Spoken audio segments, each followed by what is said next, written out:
Selamat pagi, saudara-saudara yang dikasih dalam Tuhan Yesus Kristus. Kembali bersama kami dalam program Morning Call GPIB. Bersama saya Pendeta Finansi MC Rupilu Sarapung, selaku Ketua Majelis Jemaat GPIB Jemaat Sejahtera di Sosok, Mupel, Kalimantan Barat. Bapak Ibu, saudara-saudara yang dikasih Tuhan, sebelum kita melanjutkan aktivitas kita hari ini, mari kita merenungkan sejenak akan firman Allah supaya menjadi penuntun bagi kita di dalam kita melangkah dan beraktivitas hari ini. Namun sebelumnya, mari kita berdoa.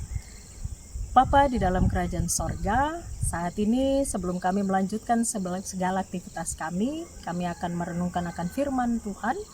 Bimbinglah kami dengan Roh Kudus Tuhan, agar kami mengerti firman Tuhan pada saat ini, dan kami boleh melakukan apa yang Tuhan kehendaki di dalam kehidupan kami hari ini. Di dalam nama Tuhan Yesus Kristus kami berdoa. Amin. Bapak Ibu Saudara, kita akan membaca dari kitab Keluaran pasal 21 ayat 12 sampai dengan ayatnya yang ke-14 yang menyatakan demikian. Siapa yang memukul seseorang sehingga mati, pastilah ia dihukum mati. Tetapi jika pembunuhan itu tidak disengaja, melainkan tangannya ditentukan Allah melakukan itu, maka aku akan menunjukkan bagimu satu tempat kemana ia dapat lari. Tetapi apabila seseorang berlaku angkara terhadap sesamanya, sehingga ia membunuhnya dengan tipu daya, maka engkau harus mengambil orang itu dari mezbahku, supaya ia mati dibunuh. Demikianlah pembacaan Alkitab, terpujilah Tuhan, haleluya. Saudara-saudara yang dikasih dalam Tuhan Yesus Kristus, di dalam bacaan kita ini yang menjadi fokus ayat renungan kita ada pada ayatnya yang ke-13, yaitu tetapi jika pembunuhan itu tidak disengaja, melainkan tangannya ditentukan Allah melakukan itu, maka aku akan menunjukkan bagimu satu tempat kemana ia dapat lari.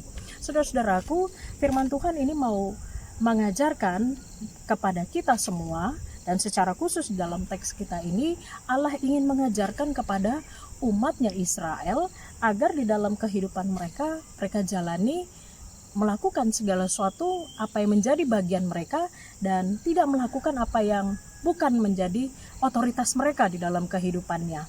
Dan saya mau mengambil contoh, misalnya di dalam kehidupan kita sehari-hari. Kalau kita nonton berita di televisi, isi dari berita tersebut umumnya tentang segala peristiwa tindakan kejahatan yang dilakukan manusia dalam hidupnya. Misalnya ada seorang yang berbuat jahat, lalu kemudian kedapatan oleh masyarakat sekitar, lalu kemudian ia dihakimi oleh masyarakat. Tapi ada juga seorang kedapatan berbuat jahat tidak dihakimi oleh masyarakat, karena dia sudah dilindungi oleh aparat keamanan supaya masyarakat tidak bertindak main hakim sendiri. Nah, ini yang menjadi tema bagi kita di dalam bacaan saat ini, mau mengingatkan kepada kita bahwa ketika kita menjalani kehidupan kita, tidak dapat dipungkiri ada orang-orang yang berbuat jahat mungkin di sekitar kehidupan kita. Dan mungkin juga pengalaman Bapak Ibu Saudara sekalian pernah mengalami hal yang sama, berjumpa atau melihat orang yang berbuat jahat. Tetapi apa yang menjadi bagian kita adalah ketika kita diperhadapkan dengan persoalan itu, kita harus melaporkan kepada yang berwajib ketika kita melihat ada tindak kejahatan di sekitar kehidupan kita. Karena firman Tuhan juga mau mengajarkan kita demikian, bahwa segala sesuatu dalam kehidupan kita ada di bawah rencana Tuhan. Dan apa yang terjadi dalam kehidupan kita, yang baik maupun yang jahat, Tuhan punya wewenang di dalamnya. Sehingga ketika ada orang yang berbuat jahat atau manusia yang berbuat jahat kepada sesamanya, maka itu menjadi wewenang Allah untuk menghakiminya segala perbuatan yang dia lakukan.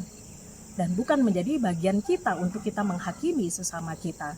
Sehingga dari bacaan ini pun kita mau diajarkan, bukan hanya orang Israel yang diatur kehidupan oleh Tuhan, tapi kita juga saat ini diatur oleh Tuhan kehidupannya, supaya kita menjalani hidup ini dengan tuntunan dari Tuhan di dalam kehidupan kita.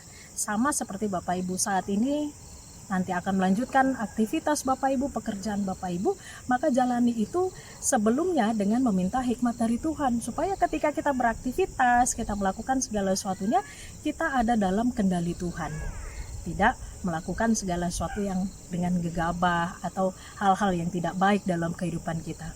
Biarlah renungan pada saat ini juga boleh menguatkan kita, boleh memberikan semangat kepada kita untuk kita tetap menjalani kehidupan dengan baik, tetap meminta hikmat Tuhan, dan tetap berharap pada kasih Tuhan di dalam kehidupan kita. Tuhan memberkati kita semua. Mari kita berdoa. Ya Bapa di dalam kerajaan sorga, terima kasih untuk firman-Mu yang boleh kami renungkan pada saat ini. Kami mohon hikmat dari Tuhan agar kami boleh menjalani kehidupan kami dengan tuntunan Tuhan, dan kami menghindari segala hal-hal yang tidak baik yang tidak Tuhan kehendaki untuk kami lakukan. Ajar kami untuk selalu bersyukur ya Bapa, dan juga melakukan apa yang baik yang Tuhan kehendaki. Terima kasih Bapa di sorga, inilah doa kami. Tuntun langkah perjalanan kehidupan kami hari ini. Dalam nama Tuhan Yesus Kristus kami berdoa. Amin. Bapak Ibu, saudara-saudariku, jangan lupa untuk like, subscribe, dan juga share renungan ini, supaya renungan ini boleh menjadi berkat bagi jemaat yang lain, dan juga boleh menjadi berkat bagi siapapun yang melihat renungan Morning Call ini. Tuhan memberkati kita semua.